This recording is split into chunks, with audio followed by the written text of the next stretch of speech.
Okay, our final public hearing this evening is Planning Commission approval requirements for demolition of housing units. And Diana, this one is yours, I understand. Good evening, Chair Jeffrey, Commissioners.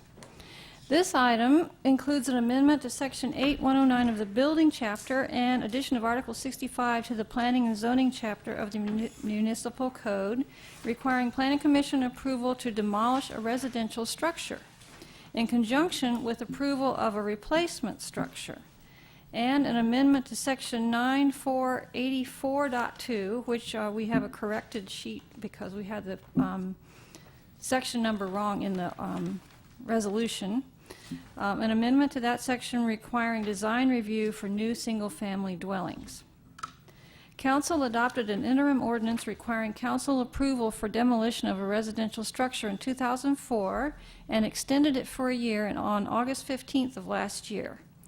Before this interim ordinance was adopted, demolition permits were not discretionary. The building department had to issue them to anyone who applied, except in the Park Ave district in certain situations.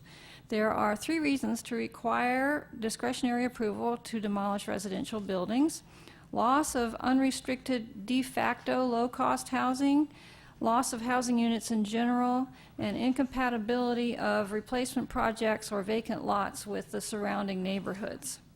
The council seems to be especially concerned with older neighborhoods and especially single-family houses, which there are about 270 of them.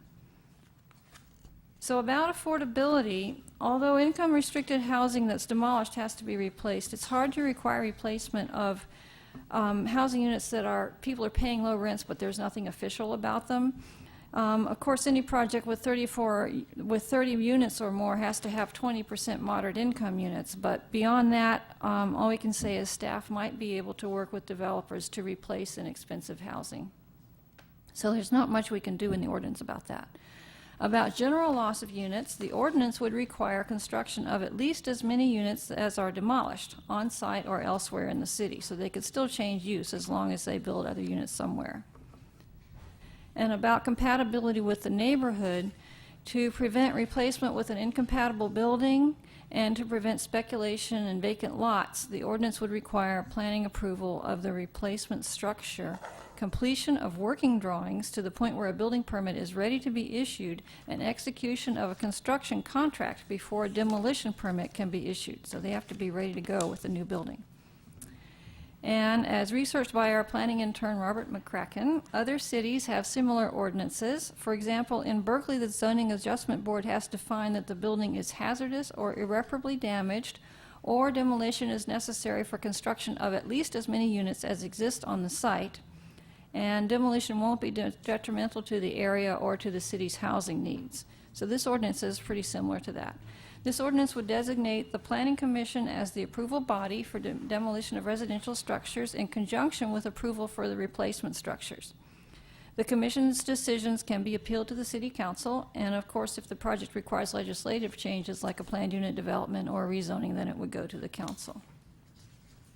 Currently, the zoning ordinance requires design review for all structures that require building permits, except single-family dwellings. This leaves neighborhoods vulnerable to the construction of houses that might be incompatible with their surroundings in terms of size and relationship to the street, as well as materials and style. Since the proposed demolition permit ordinance requires Planning Commission approval for replacement structures, which could include single-family dwellings, it makes sense to institute a design review requirement for single-family dwellings along with this. So, staff recommends that the Planning Commission recommends City Council adoption of these amendments to the Municipal Code, requiring Planning Commission approval for demolition of residential structures in conjunction with approval of the replacement structures, and requiring design review for single-family dwellings. So that's my report. Any questions? Thank you. I have one, I guess, point of clarification under the language that would be part of this article under 9-4.65.3, which is requirements for building permit to demolish residential structure, where it talks about a building permit not being issued for any demolition of 75% or more, and then it identifies what it would mean would be 75% of any existing residential structure defined as 75% of the replacement cost. And I guess my question there is, the replacement cost, I mean, I'm a little bit confused. I was sort of thinking it would just be like 75% of the walls or something, but replacement cost, there's going to be a little skewing there. It's going to cost a lot more to replace. So how does that translate into, are we still talking about sort of apples and apples with this? Well, the reason it's in here this way is because there's another part of the ordinance, the chapter on non-conforming structures. And basically, people always want to know, if this house burns down, can I rebuild it? And that chapter uses the 75% of the replacement cost. So this is just for consistency with other sections of the code. We just lifted this language out of another section of the code.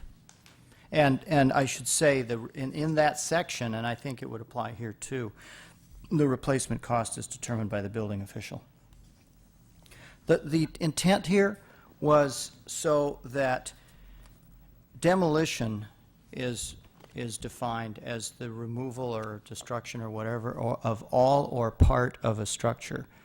So if you just knock out a window or a back porch or something, that's defined as demolition.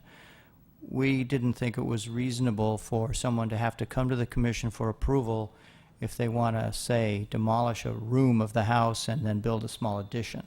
So we decided that we should set some kind of standard where there was some threshold. Oh, yeah, I understand that, but I was just sort of wondering why the replacement costs, since, I don't know, again, it's going to cost a lot more to replace, so I'm wondering if we're still going to get the same protection.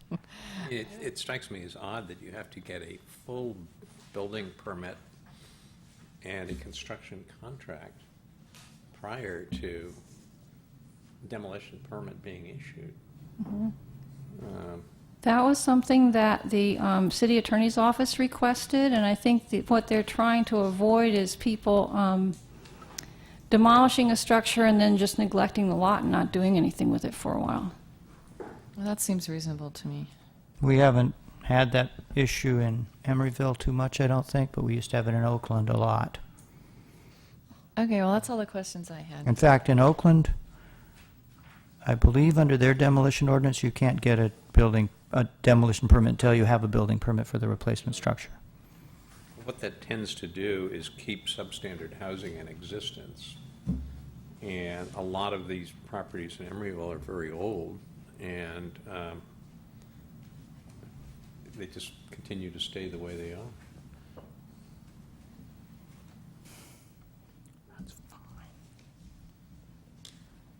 Yeah, I guess I have a question back to the 75%. That seems like a large percentage. If we're talking, you can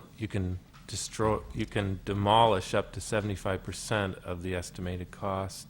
What were the deliberations in reaching 75% in the other, leaving 25% of a structure at current replacement cost leaves the front porch to some of these structures.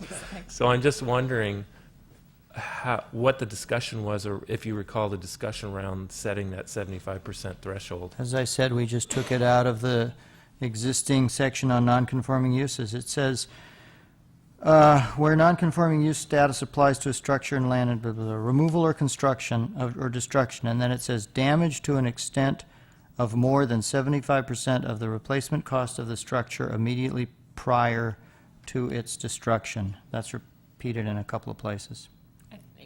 One of the concerns was that an original draft was that it was any change, and then somebody who's trying to, put in French doors and a back porch would have had to come before the Planning Commission for design review, which clearly is not a desirable result. Well, So then it was coming up with a standard, and we took a standard that was already existing in the ordinance. and the other extreme was to say that this would only apply if you demolished 100% of the building. If you demolish the whole building, then you have to come to the commission for approval. If you demolish anything less than the whole building, then you don't. Well, people would find a way around that by just leaving one wall standing. Right. Or one little piece standing. So we needed to find something between all or nothing, Okay. And so we just said, well, 75% is already a standard that's used both in our ordinance and in other cities' ordinances. So Okay. why don't we just go with Okay. that? Okay, thanks. Any other questions of staff? Does the building include the foundation and if it's slab or otherwise? I think it does. That's a good point. There's your 25%. That's right. And it's been, the the conformity chapter has been applied before, and people have demolished all but the foundation, right? Yeah, that's Okay. true. Then that would, or could be considered the 25% remaining. Yeah, maybe we should make it 50%. Or we could say, Without the Yeah. foundation. Or except, yeah, we could say except the foundation, not counting the foundation. Right. That's an easy fix, I think that would probably be not including the foundation. not including the foundation. Sounds like a good idea. Okay, if the commissioners have no more additional questions of staff at this time, I'll open up the public hearing. Any resident in the audience wishing to speak on this item? Seeing. They're intimidating. Hi. Hi, Vanessa Coomerly, 1250 Ocean Avenue. Sounds like you're already on the preservation track, so I just wanted to say thank you very much, and, including pointing out the foundation thing, so I just want to say thanks a lot, and hopefully this will help preserve the few single-family units we have left. Thank you. I just want to point out, I'm sure Vanessa probably realizes this, but this ordinance applies to all residential structures and all residential units, whether it's 1 or 100 units, any residential structure. Yeah. It doesn't matter. I mean, whatever you want to demolish, if it's got 1 or 100 residential units in it, this would apply. And it includes, Diana probably said this, it includes live work. Okay, seeing no additional citizens in the audience wishing to speak on this item, I'm going to close the public hearing and bring it back to the commission. Well, I have to agree with your suggested revision to take out the foundation from that cost estimation. But with that, unless someone else has another question or comment, I'm happy to make a motion to recommend to the council the zoning ordinance amendment adoption with that one change. I would second that. Okay. So that was Commissioner Martin and Commissioner Donaldson, right? Yep. Are we ready? Mm-hmm. Commissioner Cardoza? Aye. Commissioner Donaldson? Aye. Commissioner Flores? Aye. Vice Chair Martin? Aye. Chair Jeffrey? Aye. 5 ayes. The motion is approved. We will forward this to the City Council with your recommendation that it be adopted. Good job, Diana. Thank you, Diane. Yes.